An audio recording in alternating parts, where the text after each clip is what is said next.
It's the Weekly Wrap with your host, broadcasting legend Bruce Wolf, and his trusty sidekick, comedian Tim Slagle. And now, without further ado, Bruce Wolf. Bruce Wolf, Tim Slagle on the Weekly Wrap. And now my favorite part of the show, wherein I guess what's in Tim's background today. I'm going to say you get just a bunch of green tents and a garage because you got the concession for that for the protests all around the country. Am I right about that? No, not even close. Okay. I'm outside what used to be a perfectly good racetrack that Arlington Heights seems as if it's going to be. Yeah, it seems like it's all for naught now. It's yeah. Now Chris, no Chris had guessed the same thing as I had, but apparently you're green the tents. Sports maven. Yeah, no, I get that. The thing is that. So this guy David Hochberg, he used to be, and I think he still is part of does mortgage financing or whatever. Yeah, and I just I know him. So yesterday when they had the announcement for the Bears stadium, and they had a pastor do an invocation beforehand for a press conference. I was disappointed they didn't have the jets flying overhead as well. I mean, why not do that? Well, it's last rights. Wanted to give last rights for Chicago's balanced budget. Yeah, prayer down Chicago Bears. But anyway, so David Hochberg tweeted to me. So I said, well, he said, "Oh, this is all they're being played. The city of Chicago is being played. They paid all this money for Arlington Heights, and they're still going to go there. They're just using the Chicago right now." And I asked him. I said, "Wait, are you saying the Bears used a pastor as a ruse?" I mean, first of all, that pastor made that prayer his bitch. Pardon my Ricky Bobby. I mean, he was great. He got the Bears got criticized for this. I mean, I don't know why you'd criticize a football team for using prayer for using a prayer before a press conference to unveil a boondoggle. I don't understand that. But they did, in fact, use one. I mean, and these sports radio stations, they were up in arms over it. And I'm thinking, well, what's the big deal? I mean, you invited God into the moment when Caleb Williams is your deity right now. I'm assuming the Bears, when people see this, have already chosen Caleb Williams, unless they took Cade McNown again for some reason. But there you, boy, Arlington Park, have such fun, I used to go there with my grandfather to Arlington Park, and he was such a racetrack guy. He wouldn't even tell me who he was betting on because he didn't want to lower the odds if I bet as well. He was quite a character. But so you're saying that they're not gonna this whole Chicago new stadium in Chicago thing is just a ruse? I don't know. I have no idea. I mean, I say, hey, but your financial advisor use whatever told you leverage you can. And what leverage? Know, I don't see the mechanics there. Well, you never know. I mean, people always can come back with another offer. I mean, they want to lower the tax rate in Arlington Heights, so they came up with this elaborate plan. That makes sense. But we'll see. I mean, it sounded, boy, they had quite a production, at the Soldiers Field. Anyway, let's turn to some of the new. We'll get back to that a little later, maybe. The latest news that I heard was that my alma mater, Northwestern, thank goodness they got in on the act, because Northwestern is always the Harvard of the Midwest and tuition only. But yes, and this is the football too seems very much like Harvard. Well, here's the thing about Northwestern. I always wanted to be like, as good as the University of Chicago. But if they were like the University of Chicago, they would have gotten rid of football, and they would have built an atomic bomb under that stadium instead of trying to win Big Ten championships. So, apparently, and this just came out. Who's this Logan Shishiano? He's a reporter for what, the Daily Northwestern, or I don't know, but they were trying to report on these protesters, the crisis actors for Hamas, who had set up tents in, I believe, at Deering Meadow at Northwestern, and apparently one of the protesters attacked the reporter, whoever it is. But I mean, there's so I can understand the protesters' sensitivity.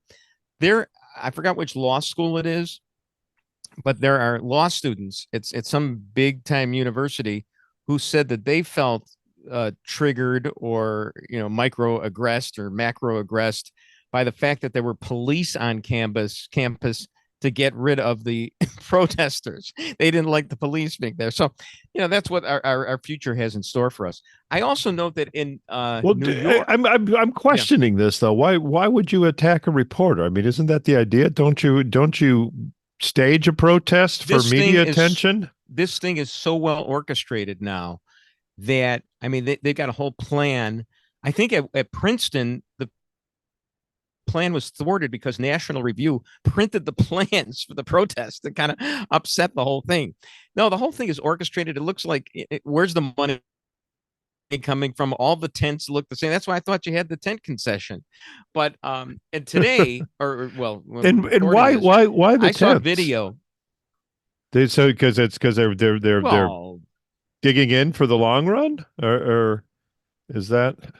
I mean, they were left over from Occupy Wall Street. I don't know. They still were paying the mortgage on the tents. I don't know. So there was a. Is it a statement that Palestinians have to be nomadic now, that they don't have a homeland? I don't know. No, you're right. I mean, what are they trying to do? But there was also in New York. Or is it because they want to show the public that they're intense? Intense. I mean, a little pun there. Yeah, it was a pun. That was definitely a pun. Because I'm the one who does puns, so it's a shock for me.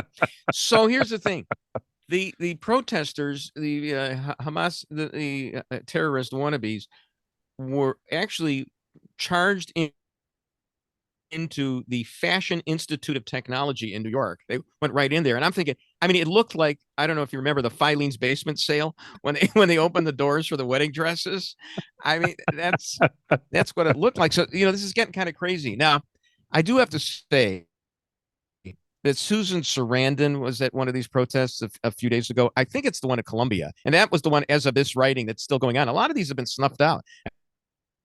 I think the one at Northwestern was being snuffed out as well, and so was Princeton and even Emory and Georgia. Of course, in Texas they got rid of them in a second. But there was but Susan Sarandon was at one of the protests wearing a Simpsons jacket, and I hope we have a picture of her, because the whole idea is just to show that how hot she still looks at age 77. I mean, just amazing. Although I wonder why she still has the red hair. I mean, it seems so artificial to do that kind of thing.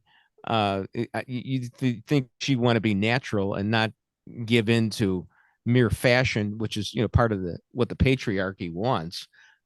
So I mean, she probably puts cold cream on her face at night so that she doesn't. She still looks attractive to Tim Robbins or whoever she is with. So, I mean, I don't know if that's age 77, that picture. That might be a little younger, but I mean, that's even younger yet. So we're going through. Don't go all the way back to the other side of midnight, because I won't be able to continue with this. But anyway, she's still part of this. So he's just putting up. Chris is just putting up clickbait at this point. No, that's great, and you can't go wrong with Susan Sarandon. So I'm just, then there of course are, some of the people that I'm calling people, the John Fetterman Award for people I used to despise, whom I now love. That would include, be Fetterman and Alec Baldwin had a confrontation with one of these protesters. I mean, Alec Baldwin. Yeah, I never thought. I mean, I never thought that I would side with Alec Baldwin, but I saw that video and I said, "Boy, let the guy get his waffle there at the Continental Breakfast Holiday Inn." And really, he wasn't the guy who shot he didn't know the other person went to jail for shooting that person on the set. I would have gotten a kick if Baldwin had been in his Saturday Night Live Trump getup as he was being accosted by this ululating Palestinian sympathizer. But anyway, so I like what's going on with some people where you wouldn't expect it. Whereas, you got people like this UPS exec's daughter, who, when she was a teenager, just, knocked off a couple of elderly people in a car accident and got away with 2 traffic tickets. So she got arrested, I think, at Columbia for the demonstrations. You got, who is it? Well, that's a long tradition. I mean, Chicago's own Bill Ayers. Was part of the Weatherman bombings. Sure. And got off because Dad was CEO of Commonwealth Edison. Sure. And then you've got Bernardine Dorn, who wound up as a professor at Northwestern Law, and all they did was murder people. But they murdered Ohmar's Republicans, so it's okay. It's okay. So Ohmar's daughter, Omar's daughter, was claiming that she was going to be starving because she got nailed in one of these protests too. So I'm wondering how many meals she got thrown out of her dorm or something like that, right? Right. I mean, she's probably on a meal plan. These places, what are $70,000, $80,000, $90,000 a year. Yeah, she had no food after suspension for anti-Israel protests. So somebody, like Sam Kinison would say, give her a sandwich. So, well, yeah. It's right. Now that we have same-sex marriage, she could probably actually marry her daughter, couldn't she? Bruce Wolf, Tim Slagle on the weekly wrap.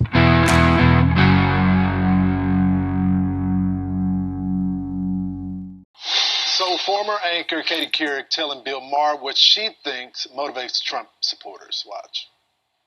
Class resentment is and anti-intellectualism and elitism is what is driving many of these anti-establishment, which are Trump voters or anti-establishment voters. Bruce Wolf, Tim Slagle on the weekly wrap. Yeah. Katie Couric.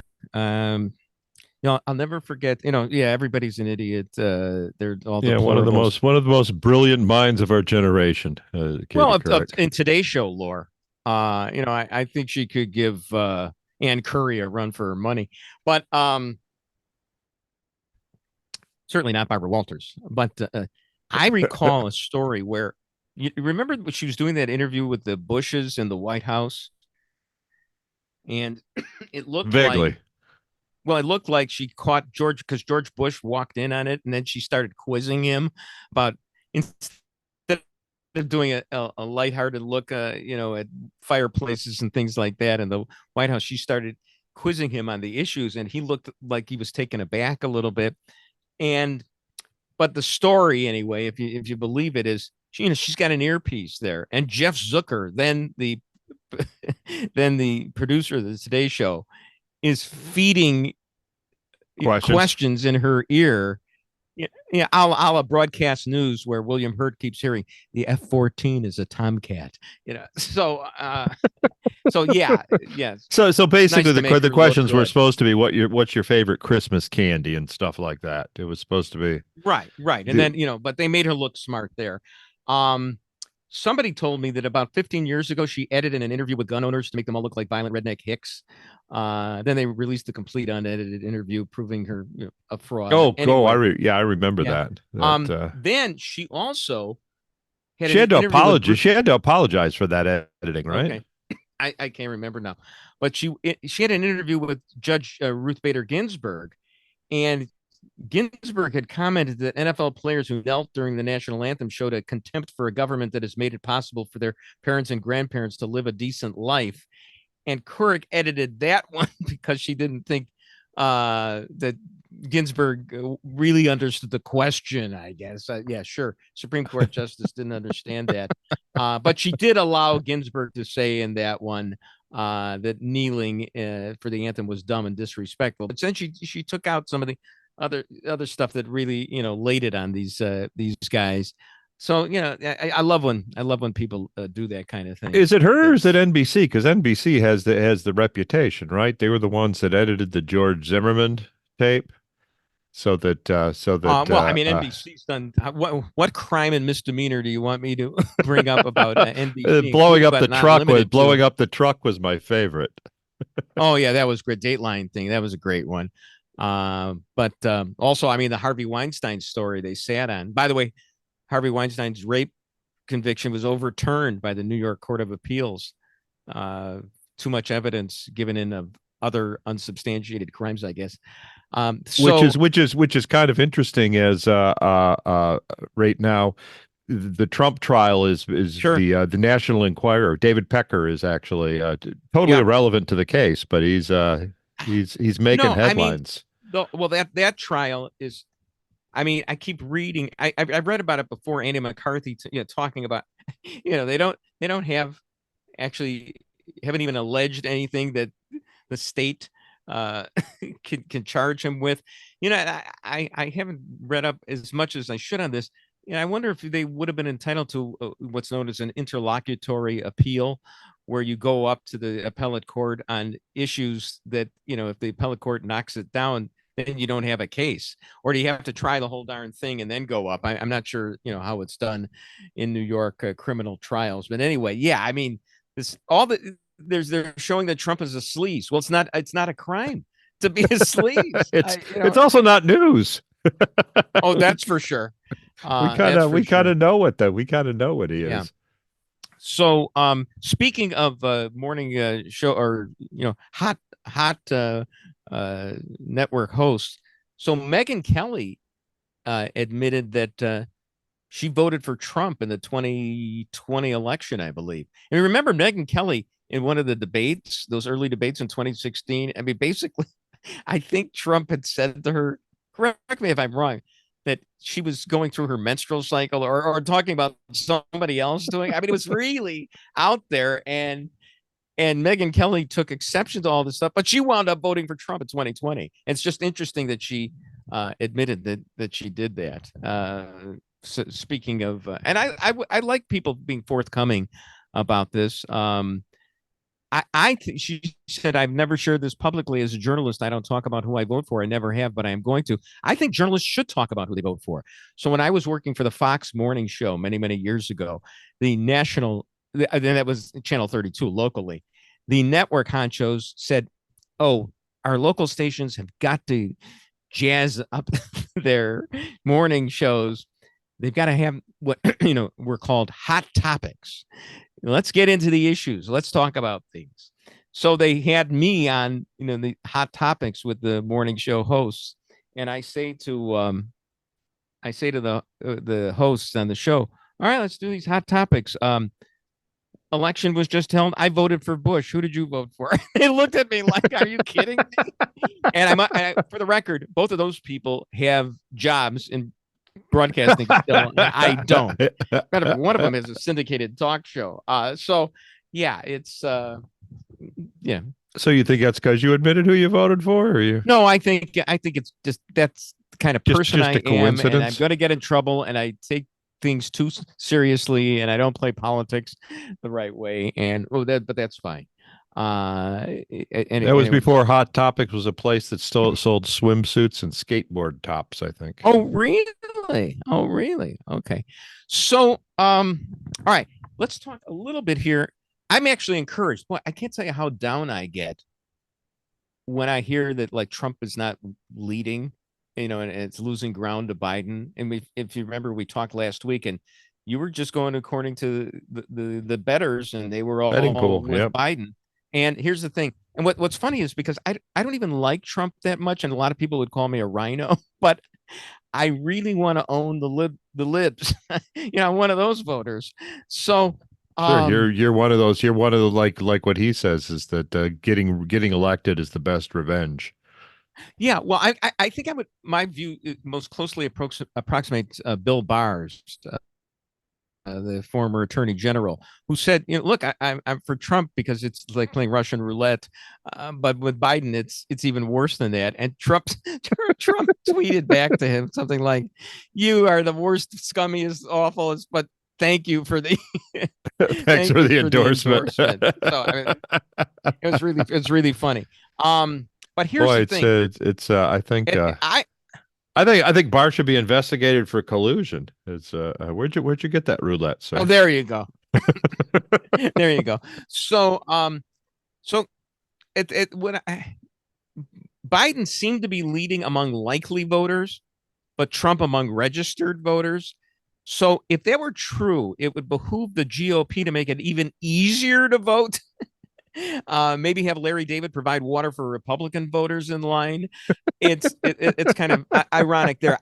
But here's the thing: the latest thing, there was a Bloomberg Morning Consult poll that showed that whatever leads Biden have vanished in the wake of bad economic news. I note that before we went on, the latest GDP numbers came out, and the economy grew at a meager 1.6% rate in the first quarter. But Trump leads. They're close nationally, but Trump leads in all the swing states, except maybe one of them, I think. And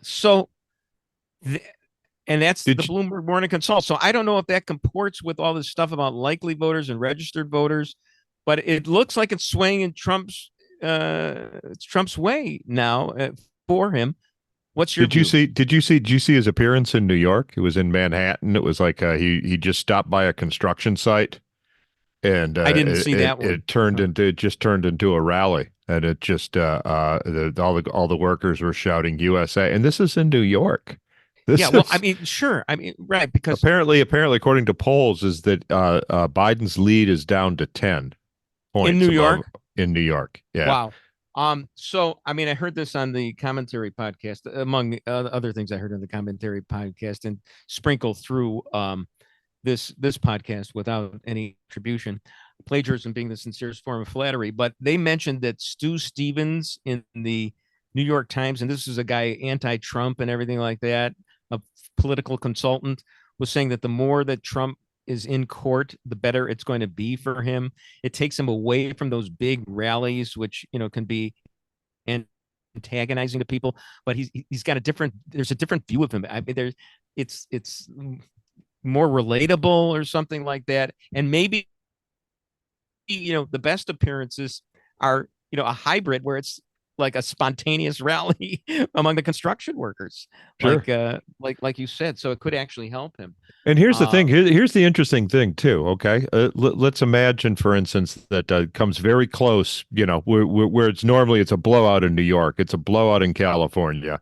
It's and because of that, there's the popular vote is way heavier towards the Democrat versus the Republican who wins the electoral. Wouldn't it be funny if Trump actually got the popular vote and Biden got the Electoral College? It wouldn't be funny for what would happen, but I would love that. I would absolutely love that. I mean, I don't want that to happen, but it would be great, because then all these Democrats would be talking about how great our Republican form of government is, and we have federalism and we don't suffer the whims of mere majorities. Yeah, sounds like it would be absolutely wonderful. Bruce Wolf, Tim Slagle on the Weekly Wrap.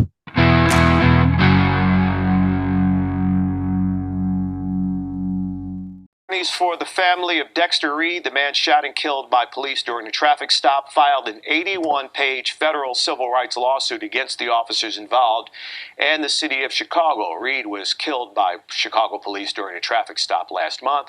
The lawsuit accuses Chicago police of, quote, using brutally violent, militarized policing tactics. Reed was driving in Humboldt Park when 5 tactical officers pulled him over.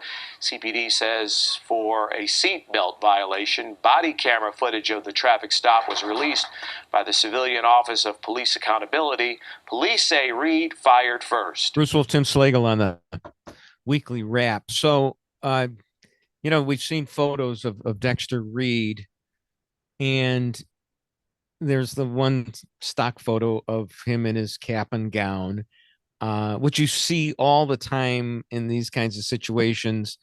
My former radio partner, Dan Proft, ran a picture of himself from his high school graduation. It was a good looking high school kid, Dan Proft, that is, of him in his cap and gown. And he said he wanted this to be shown in case, the Chicago police shot him. But here's the thing, what the problem is that this might not be a great case to put all your chips on the police for. And by the way, I mean, that was, I assume that was Dan's homage to Tom Wolfe's Bonfire of the Vanities, wherein, the black kid was an honor student, quote unquote, and an honor student was defined as somebody who actually showed up at school. I mean, that was Bonfire of the Vanity, and, and the cap and gown thing. I mean, it's a stock. I don't even know if people do that intentionally. It's like the one photo that for sure that you have of a kid, but it certainly puts them in a positive light. Here's the thing. No, they never show the Facebook picture. They never show the Facebook picture of them waving the gun and holding a big stack of Benjamins. Right. And they found, what's the marijuana active ingredient, whatever they found in a system. And the big thing against him is, he shot at the cop and fired the first shot allegedly. And now there's a lawsuit. And of course, any police stop can start out okay or bad or change as the course of the stop goes. I mean, there's a question about why stopped him in the first place, because he had tinted windows on his car. So how did they even know that he wasn't wearing his seatbelt? And there's apparently a history with at least one of the cops here who happens to be 23 years old, who fired 50 of the 79 shots, and including the 3 where this Dexter Reed is on the ground. Then you got another Laquan McDonald situation, or worse, George Floyd. But yeah, I've been told though that the cops can see the red light on the dashboard that's illuminated when you don't have your seatbelt on from behind. Look, I'm just asking questions, as Tucker Carlson or Candace Owens would say, disingenuously. But there is a question. There is a question about that. But even if it were a bad stop, you don't have a right to shoot the cops. Now, but then if he's on, unbelievably so, you don't have a right. But I got my seatbelt on, copper. You have no right to pull me over. So here's the thing: if he's on the ground motionless, and then you fire 3 bullets into him, I mean, then you got a really bad situation. And I'm thinking the smart conservative play, pro-cop play, is not dressing up, in your high school cap and gown, being a smart ass. The smart play might be to say, with all the anti-cop stuff nowadays, it's tough to hire good cops. See what happened in Memphis when all those cops, and I think the record will show, I think they were black cops.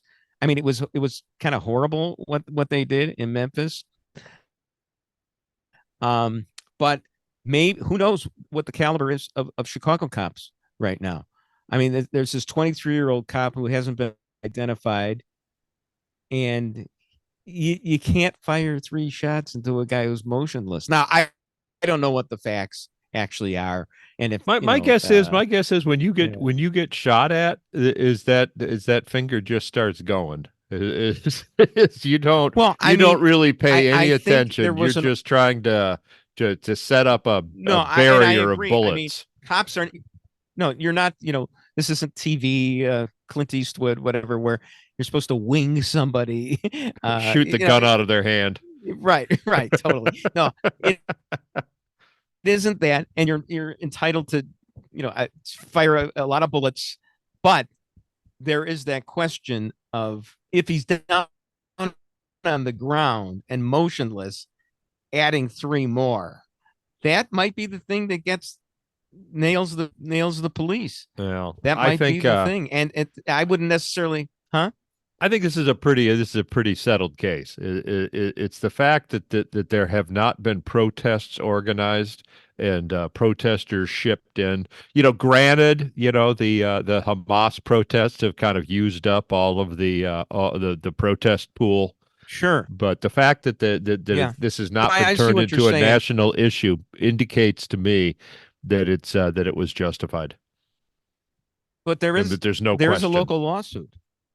Well, yeah, but it's still not garnering national attention. I mean, it's not being blasted at the top of ABC World News Tonight. It's that big whoever it is that organizes these things looked at it and said, "Nah, we can't. Not this one." I tend to agree with you on the best example of that for me was the George Zimmerman case down in Florida. Oh yeah. Oh well, that was horrible. It was proof to me that there's people going through police files nationwide looking for something that they can turn into like a national protest. Because in that one, they're looking through obviously someone's looking through the police record, says George Zimmerman in a gated community figured he was an old Jew. Probably. As a matter of fact, remember when they described him as a white? He's not Hispanic. Yeah, they found out he was Hispanic, and they went, no, he's not. Oh crap, we have to run with it. He was white. He was not an Hispanic. It doesn't qualify. No, that one was so, crystal clear. Even Eric Zorn, the radical leftist former Tribune columnist, who's been on this podcast, by the way, even Eric Zorn really questioned the whole thing. He looked at the whole route that Trayvon Martin took, and it's like it didn't make any sense. Like he went out of his way. No, that wasn't a good one. There's a lot of them that aren't good ones. This one though, but that would look good on paper. That's what makes me think that there's this organization, probably Soros funded, that actually goes through police reports daily nationwide, looking for something that they can start a protest over. Well, I mean, you never know when it's right. This might be on a slow burn, a simmer right now. It's those three shots. That's the thing that's concerning here. And I don't know if I'd hang my hat on the cops on this one, but yeah, there's a lot of questions. Just asking questions. So did you see in all this stuff you talk about everything being overwhelmed by what's going on with the Trump trial and the tents all over the campuses? You notice how the Biden administration slipped in a complete change in Title IX. So, I mean, and if Trump, he's got to make this an election issue. I mean, this is so liberal that you're going to have boys with their penises in your girls' locker room. I mean, no, people don't want that. Well, I think boys might. Yeah. I mean, come on. I think that's the dream of every high school boy, is finding a way to sneak into the girls' locker room. And the way this rule is written, you could get in trouble for using the wrong pronoun. So here, who could get in trouble? Under the new rule, not only does the accused have no right to see the evidence against him but that's another thing about due process. If you're accused of sexual assault, none of that. But there's also it's been so broadened that it could even include a person's use of sex-based pronouns. So, but basically, it comes down to you can tell a Jew to go back to Poland, but be careful you get his pronoun right. I think that's what it comes down to. So, anyway, that's a bad deal. I think Zur should go back to Poland. That's the proper way to say it. I'm thinking that's an issue.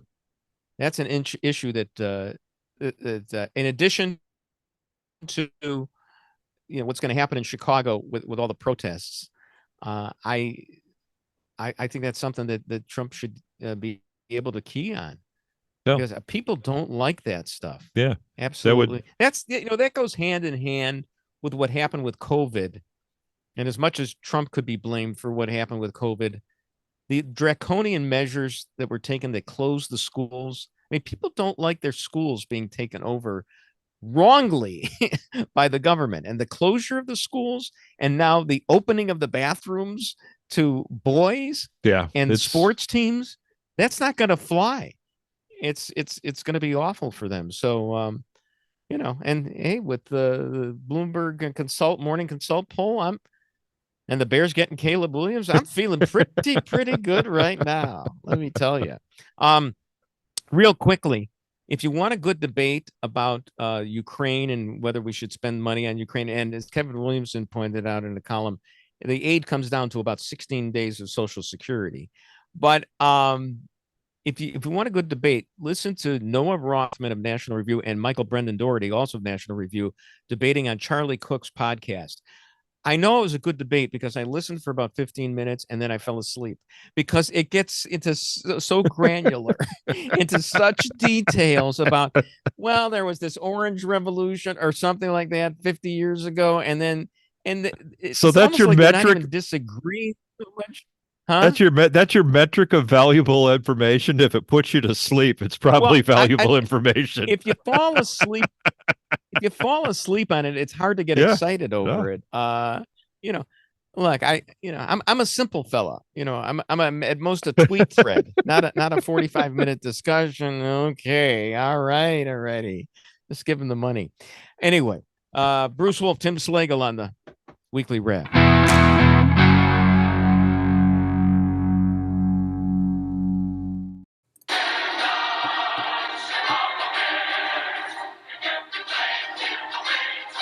How many people would love to come to a Super Bowl in Chicago? Everyone.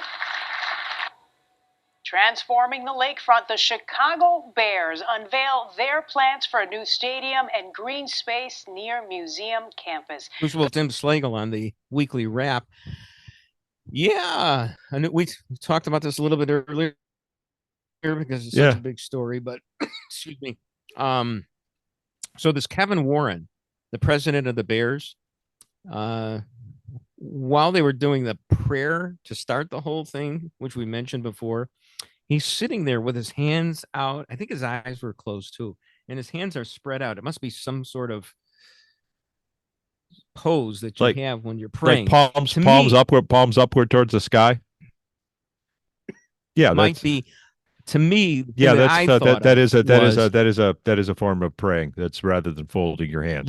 That's what you thought. Yeah, here's what I thought. What I thought is it looked like I think Sandy in The Godfather, was that Sonny's girlfriend or whatever, describing the size of Sonny's goalpost when she held her hands apart, and that's what it reminded me of.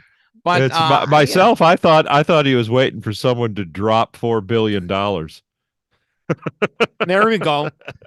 No, they're going to pay for some of it. It's what $1.5 billion in bonds, and of course, bonds are free, right? They don't cost anything, right? And a 2% hotel tax. That's free too. Sure, because it's already so cheap to stay in Chicago. The hotels are already so affordable. Oh, we get the amount of towners. Now, I mean, some people might say that you could spend this, on needed services, like midnight basketball or something. I was thinking that why Mayor Johnson's on board for this, and it was interesting seeing somebody from the Chicago Teachers Union be a shill for a private enterprise. I mean, other people have noted this, especially because the teachers union has always been against these things. But why doesn't he get the Chicago Teachers Union just to take a haircut? And they could probably help underwrite this whole thing. They're only asking for big raises, and they're already overpaid, and you can't fire anybody. So maybe those bonds should be paid out of their pension fund. Oh, right. You can't, and then somebody, Channel 32 had a tweet yesterday saying this jaw-dropping rendering of the stadium. It looks the same as every other new stadium. And I was in Vegas recently. I saw that the Raiders' new stadium. They all look the same. I mean, they kind of have to. I mean, you got 100 yards in there that you got to lay down. I always thought part of the charm of Chicago football was that it was played in an open air stadium right on the lake. That's right, you which know. is good old bear weather, which of course is a myth because I saw the Bears lose to the 49ers on a cold day in the playoffs. Other teams, and that's different from San Francisco, and they were but they were able to take Joe well, lately it's been a cold day when they win, huh? Yeah. Yeah. So, as a matter of fact, the last time I think I was at a Bears game in person, my son wanted to see Michael Vick play with Atlanta. And I think it was like 7 degrees below zero at game time and never got warmer. And we had those warming things that you put in your shoes and your pockets and everything. And they were like gone, like within the first quarter. I mean, we and then you have to walk so far. I mean, this wasn't my press pass. This was us sitting in the stands. And of course, I always believed that, remember Michael Vick got into a lot of trouble for how he handled dogs. And remember? Yeah. I mean, it was really bad. I mean, he had dog fights. And but I always thought that there should be a group called PETA, the People for the Ethical Treatment of Athletes. And on their standard bearer would be Michael Vick, because that guy subjected himself to more punishment on the football field because he ran around with the football and we get creamed all the time. So where was the sympathy for Michael Vick? The dogs too. I've got enough charity in my heart for that. But in any event, what would you think the Bears? Well, they're saying it's it'd be really nice to have a Super Bowl in Chicago. Really? I remember when they were talking about bringing the Olympics here, and everyone was going, "No, we don't want that. We don't want." Oh, that was what a moment that was. They would talk about that for years, and then we didn't even make it past the first round. Wah, wah, wah, wah. But it was it was such a relief. I mean, it was. And Mayor Daley originally didn't even want any part of it. He thought the Olympics, and I agree with him on this, should have been played in the same venue every time. Why build new stadiums? It's such a major expenditure and is a worse ripoff than building a football stadium for a team. But and especially after, I remember the 2008 Olympics in Beijing, where they had the fake fireworks. It wasn't even real fireworks. I think if they have fake fireworks, why don't just put a fake background in show the Sears Tower behind it, and just have the Chicago Olympics in Beijing as well, and save us the expense. But yeah, we didn't get the I would much rather have the traffic and tourists out in Arlington Heights. That's I don't really see the advantage. I don't know where they're. I mean, I'll tell you, they're really going to have to, if they move it there. Route 53 is going to really have to be improved. Anyway, I got bamboozled the other day. Every year I get this solicitation for a Wikipedia donation, and I feel so guilty for 2 reasons. One is, many, many years ago, they credited me with 2 law degrees, which I did not have, but I never disabused anybody of the notion. I did not have 2 law degrees. And sometimes I even got introduced at speaking engagements because people would, who were introing me would just read it out of Wikipedia without fact checking. And he has 2 law degrees. It was great. I loved it. So thank you, Wikipedia, for that. But also, I use Wikipedia all the time, so I feel guilty. So I would give like $10 a year. Hold on a minute here. So you feel that you should have to pay Wikipedia because they've inflated your resume?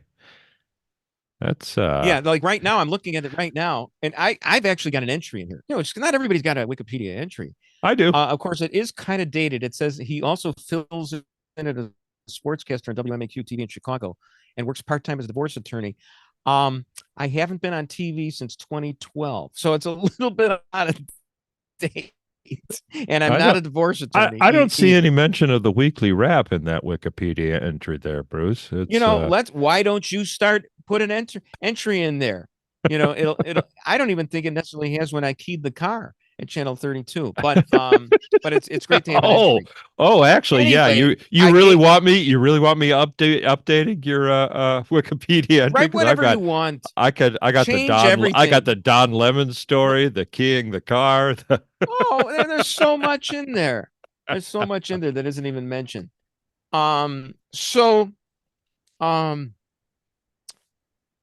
So I donated $10. I've done this like the last 3 years. I mean, it's not a lot. I see a tweet from this guy, Kyle Orton. Apparently, Wikipedia has a budget of $250 million a year, 5% of which goes to operations, and a lot of it they spend on just on leftist causes. Sure. So I just donated money. My $10, 5% of $10 is, 1/20th of $10. Well, who do they actually have on the 50 cents? staff? It's an open source encyclopedia. Anybody, it's all contributed by volunteers. I mean, why? I thought it was like manna from heaven. It just materialized. I was just amazed that it was there. How do people know all this stuff? I mean, I understand. I'm just thrilled when they get any of the facts right, because where's it coming from? And yet a lot of it is true. Yeah. So yeah. But yeah, I don't. It's kind of like Snopes. They were raking in all this money at Snopes, and the guy was spending it on cats and hookers, if I remember right. I mean, that's fine. But yeah, now I'm never going to give any money to Wikipedia anymore. Now there goes your second law degree. Yeah, right, right. You guess that goodbye. Yeah. So I see in our rundown here, is this from last week, Chris? Because the Army testimony and the building destroyed, the Billy Joel song. I thought we did that already. I don't. Oh, you know what we didn't do, and I know you wanted to bring this up, and I did too. That wonderful meme you see where the MMA fighter is quoting von Mises about economics. It's great. I don't know. Can we play any of that, or are we, or no? I think you have to go through it and censor it because because apparently von Mises had a relation with his mother that we're not allowed to say. Okay. Not allowed to say on the radio. He says I love. So you have this MMA fighter shirtless yelling into a microphone, saying, I love private property. And let me tell you something. If you care about your effing country, read Ludwig von Mises and the 6 lessons of the Austrian Economic School, MFR. So, now that I could listen to as opposed to a National Review debate about the Ukraine. Okay. So, but it was kind of fun that you have, it's filtering down, the trickle down to the MMA fighters. I heard that, I don't know if I'm quoting this accurately because it was a week ago. It was a story from last week that it bumped von Mises' books into the top 10 of economics books. So, well, yeah. Because that's what we need is more MMA fighters schooled in free market economics. No, I mean, I just hope the Bears' first draft choice, trots out a copy of Adam Smith's Wealth of Nations, just to, make it a level playing field. Bruce Wolf, Tim Slagle on the Weekly Wrap. And that's the Weekly Wrap on radio and television. Follow Bruce at Bruce Wolf Shy on Twitter and Tim at timslagle.com. The Weekly Wrap with Bruce Wolf, a CP Pods production.